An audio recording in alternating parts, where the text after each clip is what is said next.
বলেছিলে আমার যাওয়ার সময় হয়ে গেছে, কিন্তু সবাই যে বলেছে অসময়, তুমি আমাকে কেন বললে? আমার আসল বাড়ি এখানে নয়, আমার বাড়ি কালীঘাটে। কেন বললে বলো? কেন বললে সেখানে যাওয়ার সময় হয়ে গেছে? সেখানে যাওয়ার যদি সময় হয়েই থাকে তবে আমাকে পথ না বলে চলে গেলে কেন তুমি? বলো বলো, আমাকে মিথ্যে কথা বললে কেন? বলো বলো।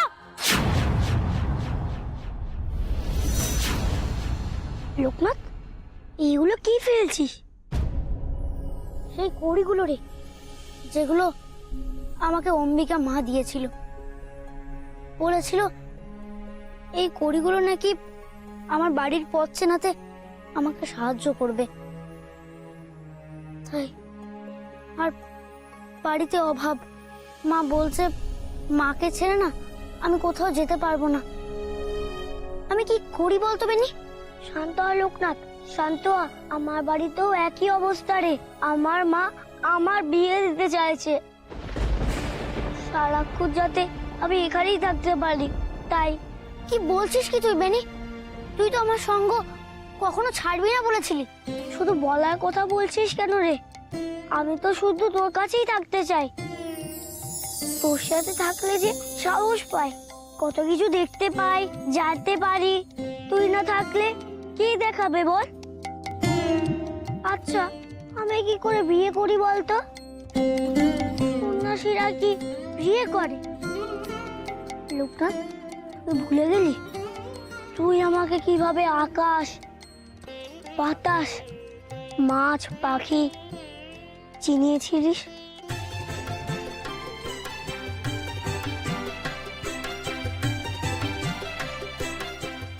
ওই দেখ পানকৌড়ি, ওই দেখ ওই পাখিটাকে বলে মাছরাঙা। আমি পড়েছি ফাপড়ে। বাবা চায় আমি যেন পণ্ডিত হয়ে উঠি, মা চায় আমি যেন লক্ষ্মী এনে সংসারে মন দিই। কিন্তু আমি কি করে বোঝাই বলতো? আমি তো তোর স্যাঙ্গা। এখানে তুই, সেখানেই আমি। তুই এবার আমাকে বাঁচা। ওই লক্ষ্মী মেয়ের সাথে আমি কি করে থাকবো? আমার তো মন পড়ে থাকবে তোর কাছে। তুই চিন্তা করিস না বেনি, তোকে ওই শিকল পরানোর হাত থেকে আমি বাঁচাবই। তুই সবসময় আমার সাথে থাকবি। এখন এটা রাখতো দেখি। আমার হলেও জীবন পাঠ, বেনি মাধব রইবে পিছে, আগে লোকনাথ।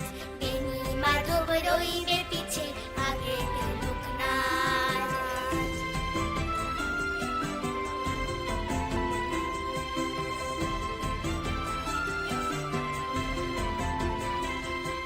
এই এইখানে এসে লোকনাথের গলা জড়িয়ে দাঁড়িয়ে আছিস তো?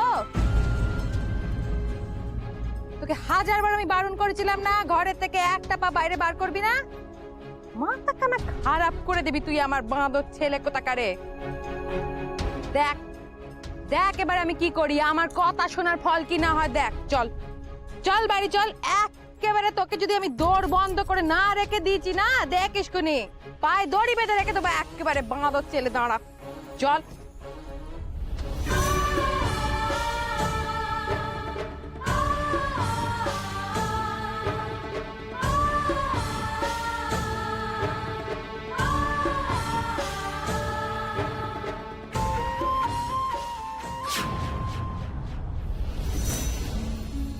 আমি সত্যি ধন্য, আপনার মতন একজন পণ্ডিত সজ্জন ব্যক্তি আমার গায়ের অতিথি হয়ে এসেছেন। আর আমি সৌভাগ্যবানও বটে, আচার্য মশাইয়ের মতো একজন অভিভাবক আমার আছে। উনি না থাকলে আপনার সান্নিধ্য কি পেতাম আমি? আপনাকে যে কিভাবে সেবা করব আমি তা কিছুতেই ভেবে উঠতে পারছি না। নিশিকান্ত, উতলা হবার কোনো কারণ নেই, তুমি শান্ত হও। তর্ক পঞ্চানন আমার দীর্ঘদিনের মিত্র শুধু নয়, উনি আমার গুরু ভাইও। আমার কুটিরে উনি কদিনের জন্য আতিথ্য গ্রহণ করেছেন, তাই অযথা ব্যস্ত হওয়ার কোনো দরকার নেই। আপনি কি বলছেন আচার্য মশাই? উনি আপনার মিত্র হতে পারেন, আপনি ভুলে যাবেন না, উনি কিন্তু এই গায়ের অতিথি, আমার অতিথি। আর এই গায়ের জমিদার হিসাবে ওনার সেবা করা যে আমার কর্তব্য। আর আপনি একটা কথা বলুন না চাচি ঠাকুর, ওনার মতো এমন গুণী মানুষ, সজ্জন মানুষ, পণ্ডিত মানুষ এই গায়ে আর কজন পা রেখেছে বলতে পারেন? সে অবশ্য ঠিক, আমিও আমার মিত্রর জন্য গর্ব অনুভবই করি। তবে কটা দিন যেহেতু আমার আতিথেয়তায় আছেন, তাই সুযোগ বুঝে তুমি একদিন ওনার সেবা করো। এখানে একটা কথা বলা দরকার মিত্র।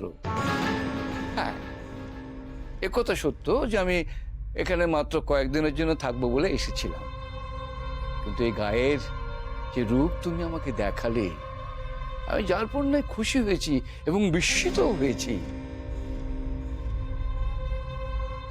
এখন মনে হচ্ছে যে এই গায়ের জন্য আমার কিছু করা দরকার।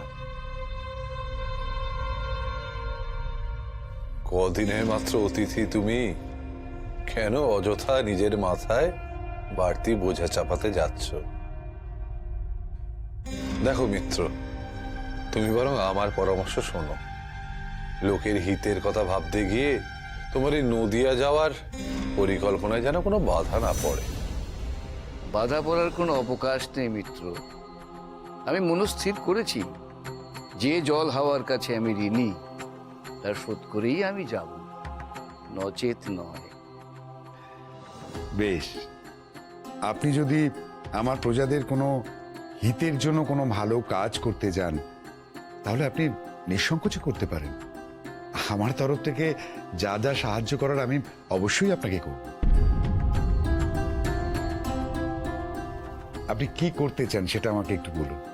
বেশ, তবে এতদিন ধরে সারা দেশ ঘুরে যে কাজটা আমি করে এসেছি, যদি সেই অনুমতিটুকুই আমাকে দেন, আমি এখানে একটি টোল খুলব।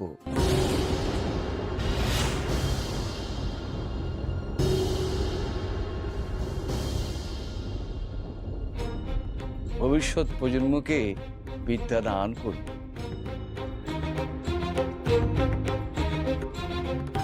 মিত্র এত কিছু পরিকল্পনা করে ফেলেছে, অথচ আমায় একবারও কিছু জানালো না।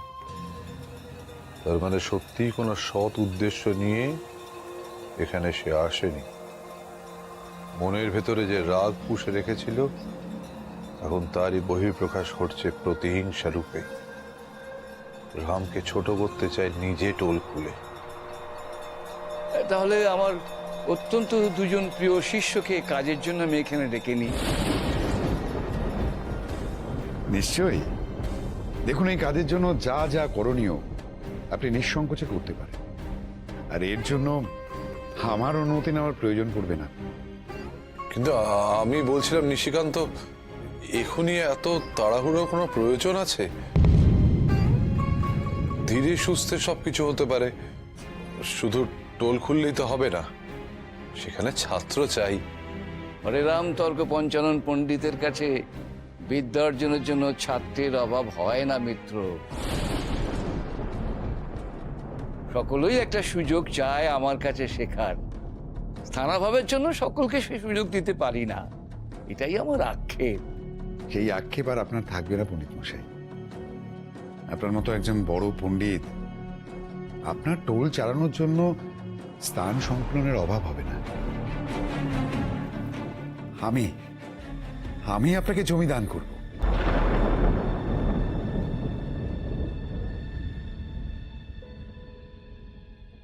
সাধু সাধু সাধু। এ কি করছেন উনি? কি কথা দিচ্ছেন তাকে উনি নিজে বুঝতে পারছেন না? এই গায়ে আরেকটা টোল হলে ঠাকুরমশাইয়ের টোলের কি হবে? মিত্র দেখছি এতই হিংসা পরায়ণ হয়ে উঠেছে, যেন তেন প্রকারে রামনারায়ণকে হারাবেই। ইস, আমার আরো আগে বোঝা উচিত ছিল। ওর চরিত্রের কোনো পরিবর্তন ঘটেনি। এটা জানলে ওকে এখানে আসার আমন্ত্রণই জানাতাম না। তাহলে ওই কথাই রইল, আপনি যথাশীঘ্র টোলের ব্যবস্থা করে দিন। আমি আমার কাজটাও শুরু করি, তার আগে আমার দুজন শিষ্যকে একটু ডেকে নিতে হবে। মিত্র, দেখো, তুমি টোল নিয়ে উৎসাহী সে বেশ ভালোই বুঝতে পারছি, কিন্তু মনে রেখো কয়েকদিন পরে তোমাকে নদিয়া যেতে হবে। সেখানে মহারাজ কৃষ্ণচন্দ্রের সভা ছেড়ে তুমি কি আর এখানে টোল চালাবে? আচ্ছা জি মশাই, ওনার মতো একজন গুণী মানুষ যদি আমাদের গাঁয়ে থাকেন তাহলে তো আমাদেরই লাভ, আমাদের গাঁয়ের লাভ। দেখুন, যতদিন উনি এই গাঁয়ে থাকবেন এই গাঁয়ের সমস্ত ছেলেরা ওনার কাছে বিদ্যা অর্জনের সুযোগ পাবে। নাই মশাই, আপনি নিজ দায়িত্বে ওনার জন্য টোল খোলার জায়গা নির্বাচন করুন।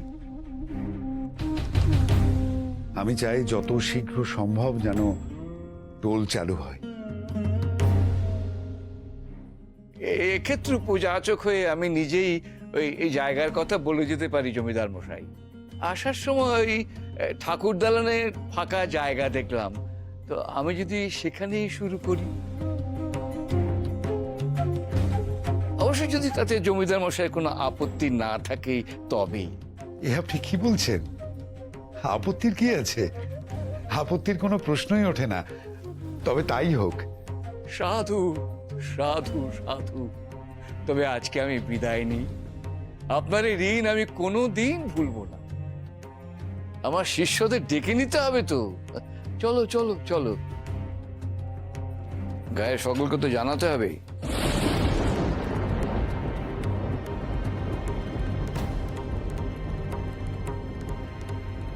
এ কি করলেন আপনি? কেন? আমি আবার কি করলাম? আপনি ওই পণ্ডিত মশাইকে টোল শুরু করার অনুমতি দিয়ে দিলেন? তাতে আরেকজন মানুষের কত বড় ক্ষতি হয়ে যেতে পারে সেটা আপনি একবারও ভেবে দেখলেন না? না না, এই আপনি মোটেই ঠিক কাজ করেননি। জামাই আবার কি ভুল করলো বড় বউ?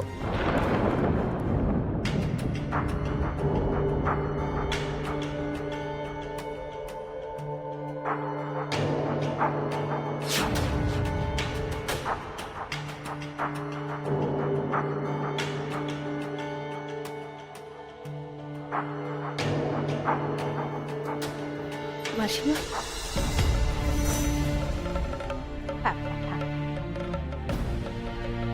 আসলে সরমাকে দেখার জন্য মনটা খুব ছটফট করছিল, তাই মেয়েটাকে দেখতে চলে এলাম। বেশ করেছে। মশাই, আপনি একবার ভেতরে যান, গিয়ে ছোট বউকে বলুন ওনার মাসিমা এসেছে।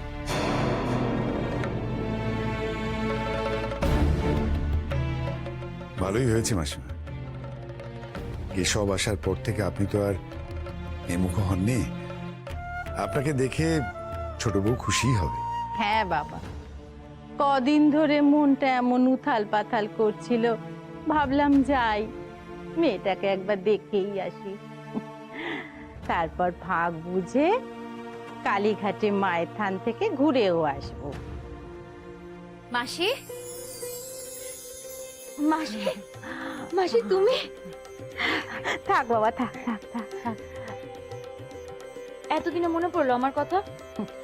না মা না, মনে পড়ে বলেই তো ছুটে এলাম নাকি। ছোট মাসিমা এত দূর থেকে এসেছেন, আমি বলছি অতিথি ঘরটা খুলে দিতে। উনি আগে বিশ্রাম করুন, তারপর যত খুশি গল্প করিস। হ্যাঁ। অতিথি ঘর কেন মা? আমি কি তোমাদের অতিথি? আত্মীয়ই তো। হ্যাঁ হ্যাঁ, সে তো 100 বার, কিন্তু আপনি তো আর এখানে সারা জীবন থাকছেন না, তাই যতটুকু সুযোগ পাচ্ছি আপ্যায়ন করার এইটুকুই করি। হ্যাঁ হ্যাঁ, সেই ভালো। বড় বউ, আমার অনেক কাজ আছে এখন, আমাকে খেতে দেবে। চলো, আসছি। এসো।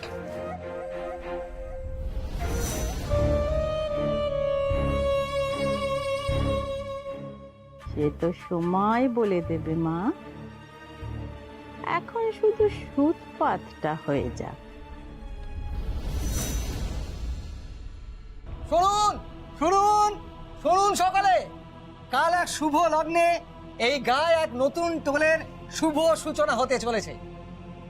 যার পৃষ্ঠপোষকতায় আছেন আমাদের এই গায়ের এই জমিদার, আমাদের জমিদার শ্রী শ্রী নিশিকান্ত রায়, আর যার তত্ত্বাবধানে এই টোলের শুভ সূচনা হচ্ছে তিনি হচ্ছেন মহাপণ্ডিত শ্রী শ্রী হরেরাম তর্ক পঞ্চানন।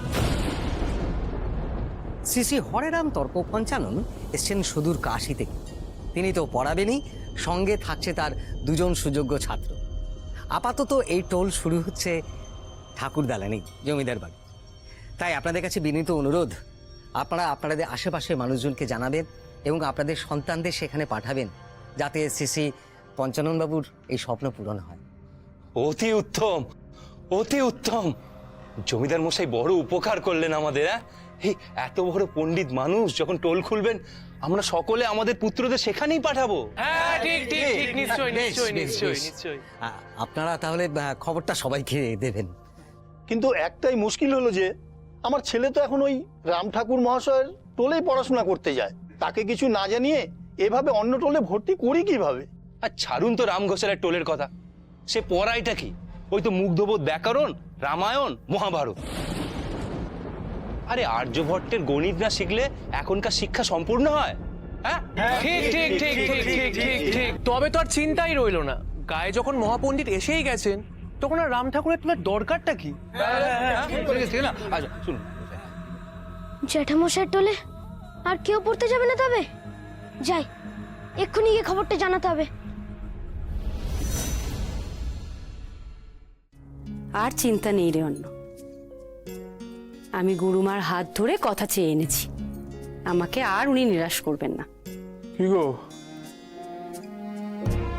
কে আবার তোমাকে নিরাশ না করার কথা বললো? আপনি এলেন, জানেন আজ কি হয়েছে? কি হয়েছে গো? গুরুমার বাড়ি গেছিলাম, লোকনাথের বিয়ের পাকা কথা বলে এসেছি।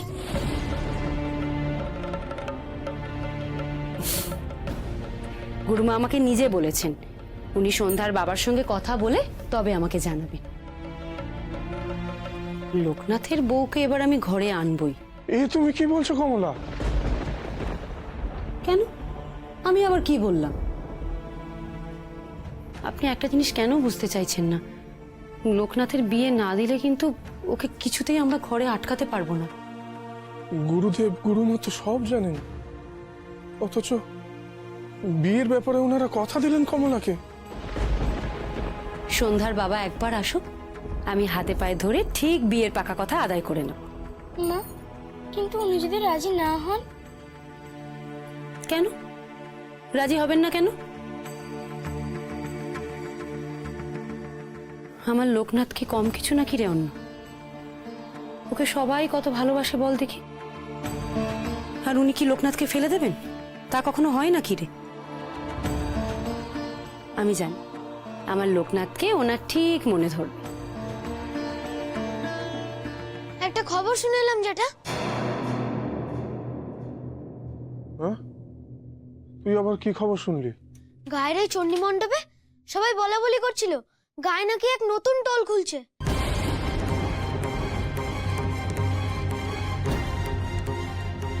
ওই আচার্য ঠাকুরের কোন এক বন্ধু এসছেন না, উনিই শুরু করছেন। কি বলছিস কি গোপাল? উনি আবার এখানে টোল খুলতে যাবে কেন? সে তো জানি না, কিন্তু সবাই বলছিল এবার থেকে নাকি গায়ের ছেলেরা সেখানেই পড়তে যাবে। উনি মস্ত বড় পণ্ডিত, ওনার আবার দুজন শিষ্যকেও আনতে গেছেন টোলের সব কাজকর্ম দেখাশোনা করার জন্য। কি হবে বাবা, এবার থেকে তো আমাদের টোলে আর কেউ পড়তেই আসবে না। কি শুনছি কি এসব? এসব কি সত্যি? সবাই যখন বলছে তখন আর মিথ্যে হয় কি করে গো? তবে চিন্তার কোনো কারণ নেই কমলা। চিন্তার কোনো কারণ নেই মানে? কাল থেকে সবাই যদি অন্য টোলে পড়তে যায় তাহলে আমাদের কি হবে? আচ্ছা কমলা, গায়ে কি একটা মাত্রই মন্দির থাকে বলো? আর সব মানুষ কি ওই একটা মন্দিরেই যায়? যায় না তো, তাহলে চিন্তা কিসের গো? যারা আমার কাছে পড়তে আসার তারা ঠিক আসবে, দেখো। আর আর আমার ছাত্ররা আমাকে ভালোবাসে কমলা, তারা না এসে যাবে কোথায় গো?